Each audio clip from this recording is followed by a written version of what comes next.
Book 3, Chapter 15. Assassins? I'd do it, no fear. I'd do it for God. Neville was sharing his thoughts on an email which had arrived the day before from Mike in Ankara. Mike said that the team in Jerusalem had passed within 100 meters of Deng Chao on a couple of occasions while doing business in the city. He said that security for the UN Secretary General was not what they had expected. He has guards with him, Mike wrote, but if someone was prepared to rush him wearing a suicide bomb, I don't think they could stop him. Mike's comments had sparked a debate at the Guildford headquarters about whether it would be morally right, knowing what they knew about Deng Chao, to consider assassinating him.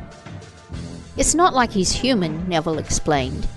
If he's really the devil, then what could be so wrong with killing him? Rayford was not there, but Irene was the first to question Neville's logic. What if he is human, she asked, and more than that, what if he is the very good person that most of the world thinks he is? All of the others looked at Irene in shock. Had she been deceived? Could she seriously be speaking in defense of the Antichrist? I'm not saying he won't eventually become the devil incarnate, she said. But look at what he's done so far. He's brought the people together in the greatest show of solidarity that the world has ever known. He's helped the third world in a way that no one else has ever been able to do. He has promoted a degree of religious tolerance which has even benefited us. The raised eyebrows were starting up once again, so Irene raced to make her point. What I'm saying is that he could be doing all these apparently good things for evil motives. And then she paused. Or he could be genuinely trying to do the right thing, even at this very moment, only to be possessed by the devil at some later time. Is our war with Zhu Deng Chao the man, or is it with the devil who we believe will use Deng Chao's body at some time in the future? Matthew, as official judge for the tribe of Joseph, was the first to support Irene's theory. We don't really know that Deng Chao isn't just as human or as good as you or me at the moment, he noted. But even if he is evil, we're pacifists. The comment was significant, coming as it was from a former Baptist who had always believed armies could be used to enforce the will of God. But that was before he had met the Jesus. Christians don't kill their enemies, Matthew reminded the others. And that includes even our worst possible enemy, the Antichrist himself. Vengeance is God's business and not ours. If we've understood the Bible correctly, Deng Chao will get a deadly wound eventually. Maybe that's when the devil comes into him, and maybe he's as innocent as you and me at the moment. Maybe we could be the ones to give him the deadly wound, suggested Neville. We're supposed to fight for God at Armageddon, so if we can kill people for God then, why not now? If you can kill Deng Chao just by speaking a word, then go ahead, Matthew taunted. But remember, Neville, that our weapon, even at Armageddon, is supposed to come out of our mouths. Our weapon is the truth, nothing more and nothing less. Do you understand? Mary and Elaine listened intently but said nothing. They were from the old school where women listened submissively in silence. Where do you suppose all the wars come from? Asked Matthew, pursuing his point a bit further. From greedy governments fighting over oil and other wealth, Neville answered wisely. He had studied Rayford's teachings on the subject. Okay, true. That wasn't the answer Matthew had been looking for, so he offered it himself. But they always get the soldiers to fight by demonizing the opposition, he said. If you can believe your opponent is subhuman, then you can feel justified in doing almost anything to him. But God doesn't work like that, Neville. He has his own ways of dealing with opponents. The discussion ended abruptly when Rayford walked in with a newspaper in his hand. Heard the news? He asked. Of course they hadn't, since it was Rayford's job to check headlines on a free paper at the local fast food restaurant each morning, and then report back to them if there was anything worth studying. But they sometimes tuned in to the BBC on the radio, and he was just checking on that before he spoke. He tossed the paper down on the coffee table where they could all see the 8-column headline, Deng Chao Killed. The report described how Deng Chao had been stabbed twice by a spectator while inspecting progress on a huge statue of Mary, the Queen of Heaven, that was being constructed in front of the Cathedral of the Divine Creation in Jerusalem. One wound had entered his heart, and the second took out his right eye. He had been declared dead on arrival at Hadassah University Hospital. The news report discussed the background and identity of the assassin, who was killed by security moments after the attack. It also speculated about who would take Deng Chao's place. Tributes were rolling in from world leaders who hailed Deng Chao as one of the greatest, if not the greatest, leader the world had ever known. Does that answer your question? Matthew asked Neville when they had recovered from the initial shock of the news. If God wants someone bumped off, he can do it himself without interference from you or me. So, now what happens? Asked Neville. Is he going to come back to life? He will if he's the Antichrist, said Rayford. We just have to wait. In the meantime, we need to pray about what we're supposed to be doing. Today marks 1260 days since the agreement was signed. The group spent all that morning in prayer and in serious discussion about where things were heading. They did not get any clear leading, and nothing seemed to be particularly different about the world around them. Had Rayford miscalculated? They collected email from the other bases, and there was nothing significant happening there either. Irene had business to tend to in London, so she caught the train into the city around lunchtime. Late in the afternoon, she returned to the flat with a look of bewilderment on her face. "Did you pick up email this morning?" she asked Rayford excitedly. "Yeah, why?" he responded. "Have you picked it up since then?" she went on. "About an hour ago I sent some stuff to Chame and did a pick-up then," he answered. "Why?" Rayford's concern was not with Irene's question. It was with a sense of urgency and how she asked it. "And did you have any problems?" she continued. "What's this all about?" Rayford asked. "Is something wrong?" Irene explained. "I stopped by Web Wonders to make a payment on our account. There were police everywhere, but no Web Wonders." "What do you mean, no Web Wonders?" Rayford asked. "Nothing," said Irene. "No staff, no office, no building. Just a burnt-out empty block with a lot of ashes and melted bricks." "That's impossible." "Are you sure you had the right place?" Rayford asked as he moved toward the computer to try his email account once again. "Sure, I'm sure," said Irene. "I go there every month." Neville had selected the tiny service provider because it was one of the few servers in the London area that still accepted cash. Irene could update their account by adding to their credit balance at the start of each month. Rayford hit the right button to collect his email. "It's dialing up," he said, as they gathered around the computer and listened to the familiar pattern of beeps.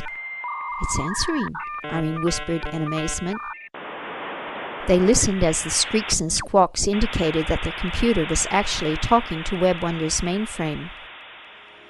"Do they have another office somewhere?" Rayford asked. "Not that I know of," Irene replied. "Mike's the owner, and he works there in the Clapham Junction office. I've never heard mention of any other office."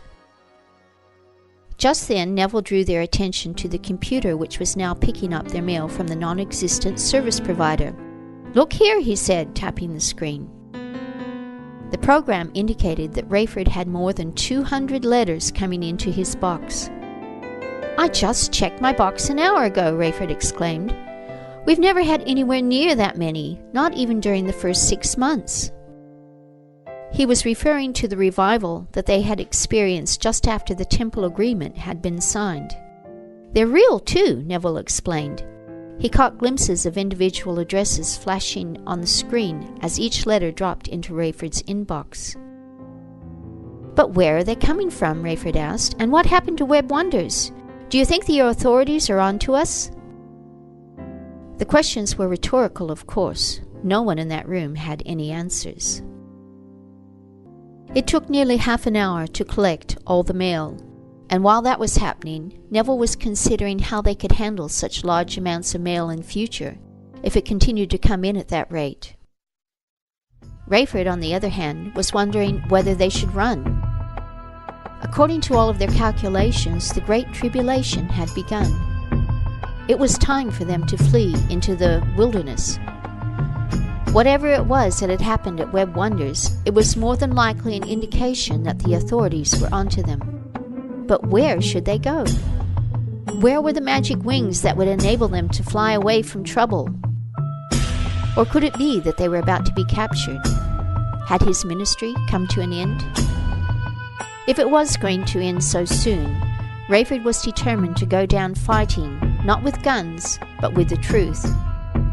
There was much that had been shared only amongst tribal members over the past 3.5 years, but now it was time to broadcast it to the rest of the world, if he could still be heard.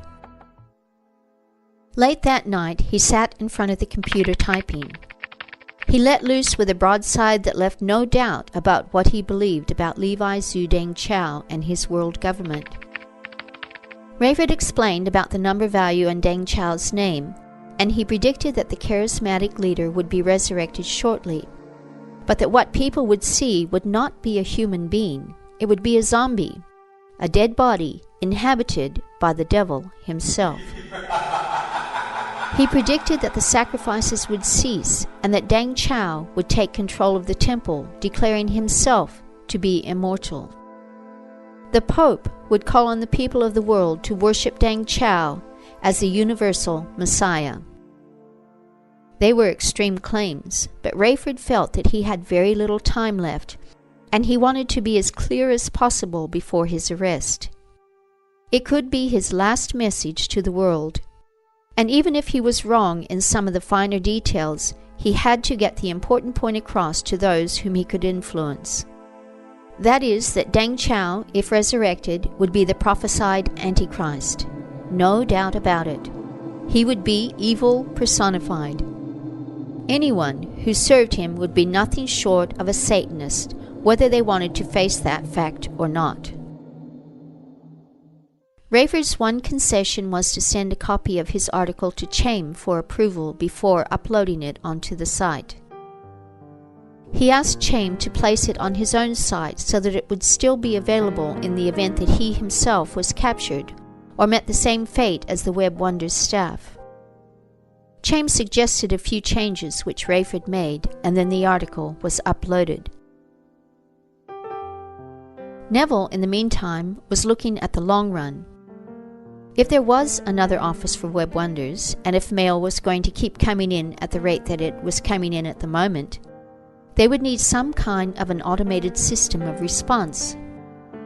He started by composing a letter telling people that there was no need for them to have personal responses, that they could find all the information that they needed just by checking out the website. The site would be updated daily as long as it remained on the internet. If people still wanted to contact the leaders of the 12 tribes, they would need to ask God to show them how to get their letters delivered. This, too, was a bit of a gamble, and Neville prayed that God would help him by letting the right people crack the code. Neville set it up so that mail to their address at Web Wonders would only get through if people typed a 7 as the first digit in the text of the letter, followed by a letter which would direct them to one of the 12 tribes, providing it was one of the correct 12 letters. Actually, there were only 11 correct letters. 2 of the tribes started with a J. Mike and Martin's, the tribe of Judah, and Matthew and Rayford's, the tribe of Joseph. Genuine inquirers needed to type a JU for Mike and Martin and a JO for Rayford and Matthew. Neville's form letter gave no clues as to what people needed to do to get through. If they did not know the pattern that he had programmed Rayford's email box to follow, their letters would simply not be delivered.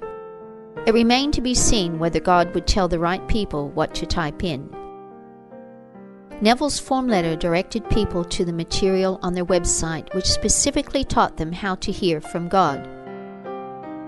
Of course, no one knew whether mail would continue to come in at such a rate, or whether they would still be around to collect it if it did. Because of the late night, Rayford and Neville slept in the next morning, while Matthew and Irene took charge. Irene turned on the radio to hear the news. Sure enough, the lead story was that Deng Chao had miraculously revived. Press releases from the UN hinted that earlier reports had been exaggerated and stated that Deng Chao had responded to treatment on arrival at Hadassah Hospital and that he was almost totally recovered. A photo showed him being released from hospital with not so much as a bandage to show for the ordeal. At the same time, Deng Chao announced that the breach in security, which had allowed an assassin to get so close to him, had indicated a need for further changes in the structure and emphasis of the United Nations. He declared Jerusalem to be under the official control of the UN and said that he would need to use the temple as temporary headquarters for the world body because it was the most secure place in the city. The world media supported the move, probably because of the shock that the assassination had caused everywhere. But no one thought to ask why the switch to Jerusalem was being made in the first place. The Pope went on record as supporting the decision, stating that the world was moving closer to one faith, and it was right and proper for that faith to become a part of the one world government that the UN represented. Deng Chao's presence in the temple complex symbolized that unity, he said. There were objections from some Jewish religious leaders, but surprisingly, there were voices supporting the move as well. Deng Chao, some were saying, was the long-awaited Messiah. He was at least technically Jewish, and he had already shown that he was capable of ushering in world peace. So it was only right that the city of peace should accommodate him. These same leaders expressed disappointment, however, that Deng Chao was not prepared to recognize the role of their official high priest in connection with his duties at the temple. For the 12 tribes, the focus was in a different direction. By lunchtime on Wednesday, they and their leaders were on full alert. The Great Tribulation had indeed begun. Tribal security may well have been breached, and they still did not know where they were to go to hide.